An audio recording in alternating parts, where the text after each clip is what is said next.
Tiga, dua, satu, buka bukumu, kita bertemu di T Edu. Salam jumpa kawan-kawan sekalian, ketemu lagi dalam podcast T Education. Pada podcast edisi ini teman-teman sekalian, kita akan membahas satu topik yang eh, sensitif sebetulnya, tapi ramai dibahas kemarin dalam berbagai macam sudut pandang, yaitu kita belajar dari perkara Holy Wings, ya, dalam perkara Holy Wings, dalam sudut pandang hukum pidana. Kira-kira aspek hukum pidana apa yang terlanggar atau diduga terlanggar di dalam perkara Holy Wings. Tapi sebelum itu saya ucapkan terima kasih buat teman-teman sekalian yang telah mensubscribe channel ini. Dan bagi yang saat ini sedang menyaksikan tayangan video ini, tapi belum mensubscribe channel ini, kami mohon agar berkenan meluangkan sedikit waktunya untuk mensubscribe channel ini supaya kita bisa berjumpa dalam tema-tema yang lainnya. Baik, teman-teman sekalian, mungkin sudah banyak ya yang membahas terkait dengan perkara Holy Wings ini. Jadi kita tahu bahwa Holy Wings itu merupakan salah satu tempat nongkrong ya, tempat kongko yang lagi rame ya, lagi menarik dengan berbagai macam atraksi yang ada di dalamnya. Ya, mulai dari atraksi pertandingan tinju ya antar artis dan lain sebagainya yang menjadi salah satu daya tarik untuk mengunjungi tempat ini gitu ya.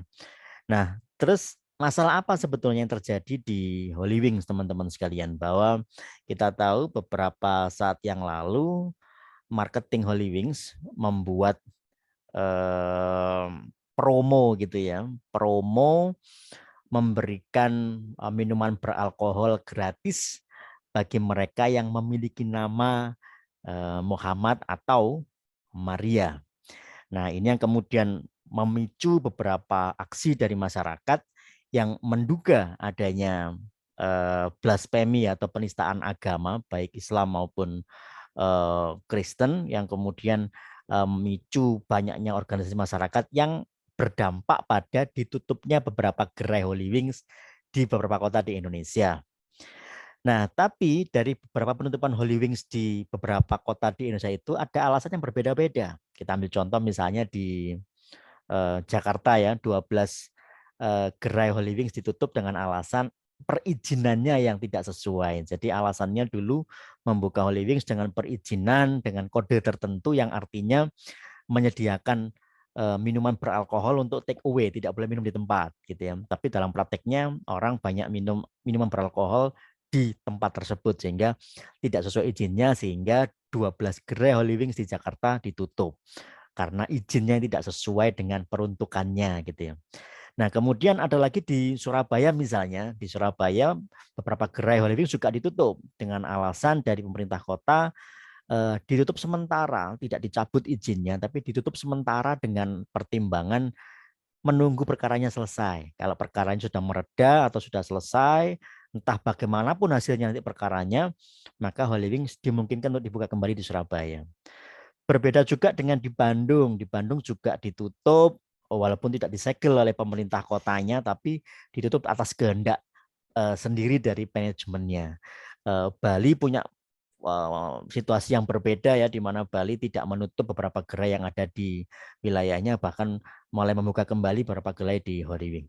Nah, beberapa rentetan penutupan beberapa gerai di beberapa kota di Indonesia tentang eh, sebagai dampak dari adanya promo ini teman-teman sekalian tentunya membuat perkara ini menjadi semakin besar gitu ya. Banyak sudut pandang yang mencoba mengkaji perkara Holy Wings ini dari berbagai macam perspektif. Dalam perspektif marketing, pemasaran, dalam perspektif hukum perizinan, dan lain sebagainya, termasuk di dalamnya dalam perspektif hukum pidana. Kita tahu bahwa ada 6 seseorang yang ditetapkan sebagai tersangka di dalam perkara tersebut dengan beberapa pasal yang diduga dilanggar, yang disangkakan dilanggar oleh 6 pihak ini. Kalau kita mau melihatnya dari segi para para tersangkanya misalnya, mereka masih dalam satu garis koordinasi gitu ya, antara antara direktur, kemudian mungkin antara marketingnya, kemudian antara desainernya, kemudian dan lain sebagainya. Ada 6 pihak yang terlibat di situ yang mereka dalam satu garis koordinasi yang sama, yaitu dalam manajemen Holy Wings. Nah, pasal apa saja yang disangkakan oleh pihak penyidik kepolisian untuk mentersangkakan 6 pihak ini, teman-teman sekalian. Ada beberapa pasal yang dipasang oleh penyidik, baik menggunakan Undang-Undang Nomor 146, undang-undang yang berlakunya hukum pidana ini yang sangat lama sekali. Kemudian ada Undang-Undang KUH pidana dan juga ada Undang-Undang ITE, teman-teman sekalian. Karena di situ mereka mempostingnya di media sosial sehingga menggunakan media elektronik yang kemudian mencoba dipasang dalam undang-undang tersebut. Nah, pasal-pasal yang dipasang oleh pihak penyidik dalam perkara Holy Wings ini, teman-teman sekalian, pro dan kontra tentunya ya. Ada beberapa pihak yang menolak dengan keras bahwa seharusnya tidak diberikan pasal ini gitu ya, karena ini kan perkaranya seharusnya bisa dimediasi terlebih dahulu sebelum menjadi perkara pidana, karena ya prinsip ultimum remedium dan lain sebagainya. Oke lah, itu pendapat satu pihak. Ada pendapat yang mengatakan bahwa wah, mohon maaf bahasa saya, sumbu pendek mungkin ya. Oh, gini aja baper segala macamnya. Oh, oke. Itu perspektif yang berbeda. Tapi ada juga yang kemudian mencoba untuk melihat pasal yang disangkakan oleh pihak penyidik ini dalam kajian akademis gitu. Nah, ini akan coba kita bahas kali ini, walaupun kita tidak mendalami secara unsur per unsurnya ya, tapi coba kita lihat terlebih dahulu kemana penyidik mencoba membawa perkara ini dalam ranah hukum pidana. Yang pertama terlebih dahulu, teman-teman sekalian, penyidik membuat pasal atau menyangkakan perbuatan ini sebagai tindak pidana melanggar pasal 14 ayat 1 dan 14 ayat 2 Undang-Undang Nomor 1 tahun 46 tentang berlakunya hukum pidana di Indonesia.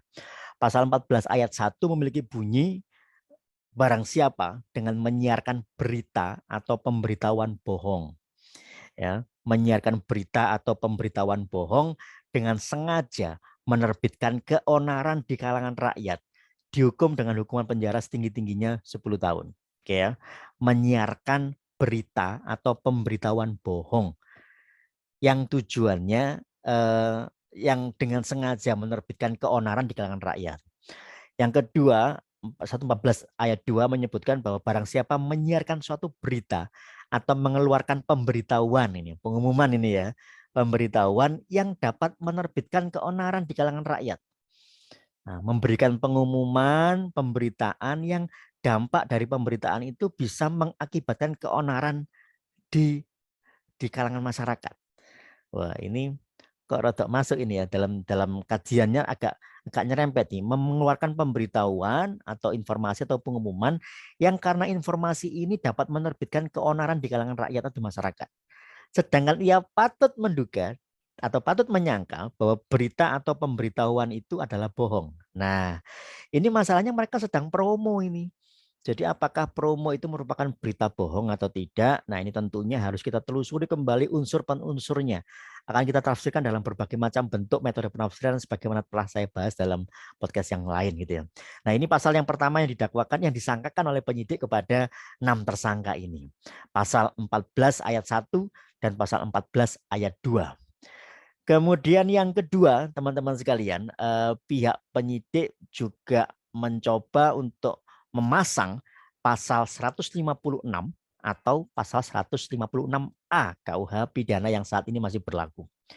Bagaimana bunyi pasal 156? Nah, pasal 156-nya menyatakan bahwa barang siapa di muka umum, ya di tempat umum ya, barang siapa di muka umum menyatakan permusuhan, kemudian kebencian atau penghinaan. Nah, menyatakan permusuhan, pertentangan dengan siapa gitu ya, kemudian menunjukkan kebencian atau penghinaan kepada siapa? Terhadap suatu atau beberapa golongan penduduk negara Indonesia. Ya, jadi menunjukkan kebenciannya, menunjukkan permusuhannya, menghinanya tadi itu ditujukan kepada satu atau beberapa golongan penduduk. Nah, bagaimana menerjemahkan golongan penduduk ini? Diterjemahkan bahwa yang dikatakan sebagai golongan penduduk adalah bagian dari penduduk Indonesia dengan kriteria ras, agama, kemudian tempat asal, keturunan, kebangsaan, dan lain sebagainya. Nah, ini merupakan bagian dari golongan penduduk gitu ya. 131 IS kalau dulu ya. Tapi kalau hari ini golongan penduduk diterjemahkan seperti apa? Ya golongan-golongan tadi itu, agama, ras, dan lain sebagainya. Nah, kalau kita menunjukkan permusuhan, menunjukkan kebencian, dan menghina seseorang, ya, menghina kelompok atau golongan penduduk tadi itu, tidak diketahui apa tujuannya, ya, tidak diketahui menghina itu dalam rangka apa, tapi yang diserang adalah kelompok penduduk di Indonesia, maka dapat diancam dengan pasal 156 KUH pidana ini. Kira-kira bagaimana dengan rumusan pasal ini? Ada penghinaan. Bagaimana menghina itu dan ditujukan kepada golongan tertentu. Dalam hal ini adalah agama. Apakah masuk dalam rumusan 156 ini? Nanti akan kita coba bahas di bagian terakhir itu ya. Yang kedua, 156A KUH pidana. Bunyinya dengan lebih spesifik lagi, dengan sengaja di muka umum mengeluarkan perasaan atau melakukan perbuatan yang pada pokoknya bersifat permusuhan. Nah, bagaimanapun pernyataannya, bagaimanapun perbuatannya, yang pada pokoknya yaitu bersifat permusuhan, menyatakan permusuhan, atau penyalahgunaan atau penodaan terhadap suatu agama yang dianut di Indonesia. Nah, ini menyebutkan dengan sangat detail sekali, penodaan terhadap suatu agama yang dianut di Indonesia. Apakah berhenti sampai di sini pasal itu? Tidak, ada berikutnya lagi secara subjektif mengatakan dengan maksud agar supaya orang tidak menganut agama apapun juga yang bersendikan kepada Tuhan Yang Maha Esa. Nah, ini yang baru spesifik. Tujuan dia itu menyatakan permusuhan, menodai agama tertentu tadi itu tujuannya harus jelas bahwa tujuannya dengan maksud supaya orang tidak menganut agama apapun juga yang tentunya bersendikan kepada Tuhan Yang Maha Esa gitu ya. Jadi niatan dia mengucapkan kebencian, niatan dia itu untuk menyerang atau menghina atau menistakan agama tertentu, tujuannya adalah untuk itu. Tujuannya adalah untuk supaya orang tidak menganut agama ya di Indonesia. Nah, apakah perbuatan ini memenuhi perbuatan yang disampaikan oleh Holy Wing dalam rangka promonya ini memenuhi rumusan unsur 156 atau 156A KUH pidana? Nanti dulu akan kita bahas. Nah, yang terakhir yaitu yang dipasang adalah pasal tentang Undang-Undang ITE, teman-teman sekalian, pasal 28 ayat 2 Undang-Undang ITE.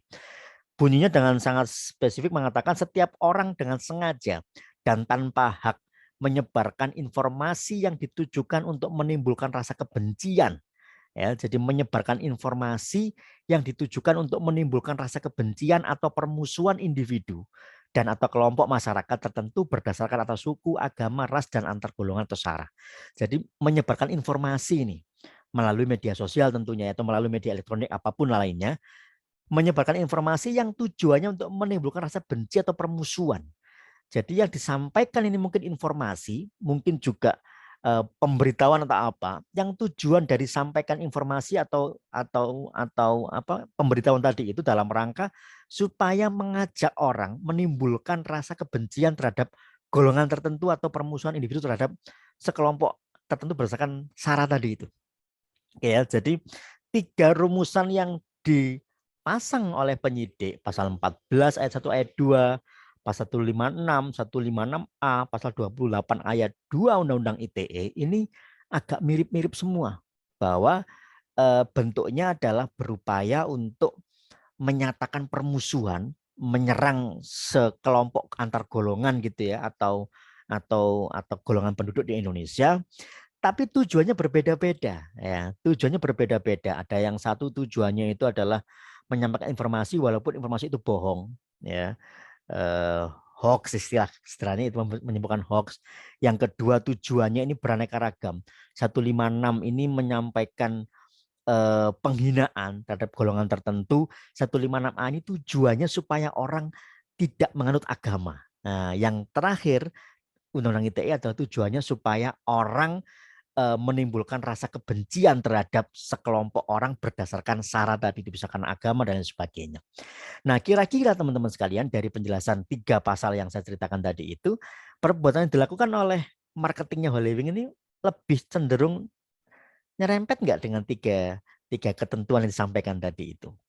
Nah, ada satu hal sebelum kita menjustifikasi ya, sebelum kita menjudge apakah ini masuk pasal yang mana sebetulnya, kita harus paham terlebih dahulu.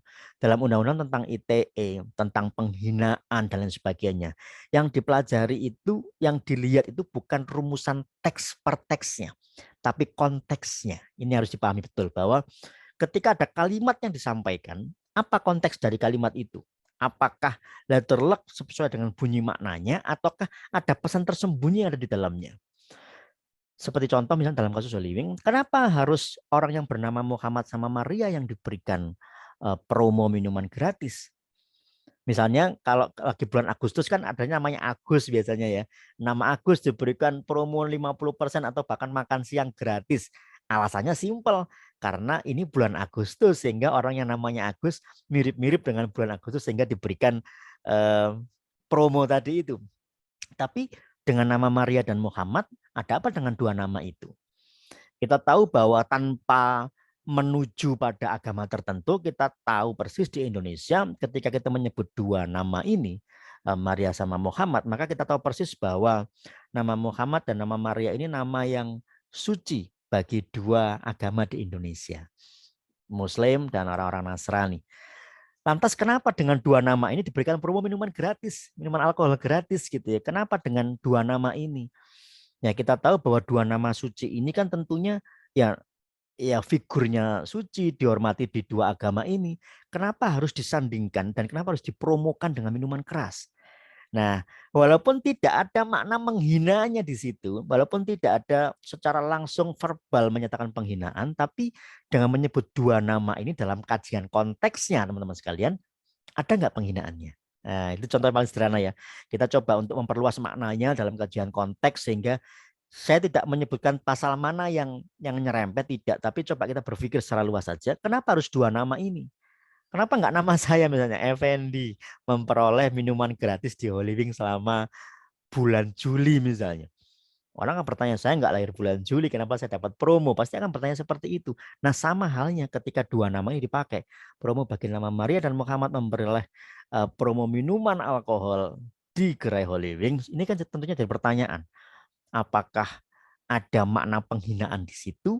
Ataukah hanya sekedar lucu-lucuan atau apa? Tapi jangan lupa bahwa dua nama ini adalah dua figur suci di dua agama besar di Indonesia. Sehingga kalau tentu masyarakat memiliki reaksi yang beragam, tentunya dapat kita maklumi ya, karena ya ini bagian dari keyakinan kita. Ketika keyakinan kita coba disandingkan dengan hal-hal lain yang bertentangan dengan keyakinan itu. Tentunya dalam ajaran Islam dan ajaran Kristen kita tahu bahwa minuman beralkohol dilarang bagi dua agama ini. Lalu mencoba mengkaitkan dua figur antara Muhammad dengan Maria disandingkan dengan minuman alkohol gratis. Kira-kira ada penghinaannya atau tidak? Nah, terlepas dari apakah ini akan diselesaikan dalam jalur hukum ataukah bagaimana, itu sedang dalam proses ya, kita hormati prosesnya. Tapi perlu kita sandingkan di sini bahwa kita mencoba untuk berpikir dengan lebih jernih teman-teman sekalian ya, tidak memahami dalam artian kenapa sangat reaktif, kenapa sangat ini dan sangat itu, tidak. Dalam hal yang lain saja ketika ada orang body shaming ya, mencoba menyampaikan bahwa merujuk pada kondisi fisik seseorang misalnya karena kulitnya yang berwarna eksotik atau karena rambutnya yang berbeda segala macamnya, itu body shaming sudah bagian dari penghinaan. Nah, ini mencoba menjandingkan, mencoba memberikan perlakuan privilege ya, memperoleh minuman gratis beralkohol gratis bagi dua orang, bagi orang yang memiliki nama yang memiliki nilai kesucian di dua agama di Indonesia. Tentunya orang akan berpikir apa maksudnya ini dan kenapa harus dua nama itu? Apakah dalam rangka untuk, ya tadi itu kita lihat dalam urusan unsur pasalnya, apakah ini hanya bohong-bohong saja sehingga masyarakat rame tok, enggak ono minuman gratis ini hanya sekedar informasi tok kok biar rame promonya? Apakah karena itu ataukah dalam rangka untuk apa ya, menghina antar golongan kelompok orang tertentu, ataukah dalam rangka supaya orang tidak menyembah agama tertentu sehingga diberikan seperti itu, ataukah dalam rangka supaya mempengaruhi orang lain membenci agama tertentu. Nah, ini kita terus terang tidak bisa menjudge karena kita tidak pernah tahu apa niatan yang sesungguhnya ada di dalam 6 tersangka yang sedang diproses oleh kepolisian pada saat ini, teman-teman sekalian. Sehingga mari kita tunggu bersama, kita tetap berkepala dingin ya, tetap memahami ini dalam koridor hukum, biar hukum sedang berjalan, dan kita mengapresiasi beberapa pemerintah kota dan beberapa manajemen Holy Wing yang sudah dengan sukarela menutup sementara waktu gerainya sambil menunggu proses ini selesai, dan tanpa kita pungkiri ada 3.000 karyawan di belakang itu yang juga bergantung nasibnya pada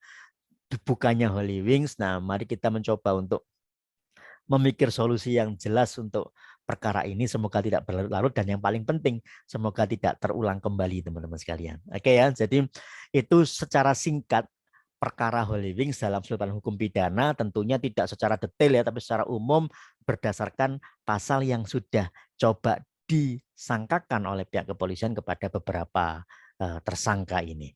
Semoga bermanfaat buat kita semuanya, teman-teman sekalian. Semoga menjadi pembelajaran juga buat kita semuanya agar lebih berhati-hati ketika kita menggunakan media sosial. Semoga tetap sehat selalu. Nanti kita bertemu di TE Edu. Salam sehat, saya Effendi. Sampai jumpa.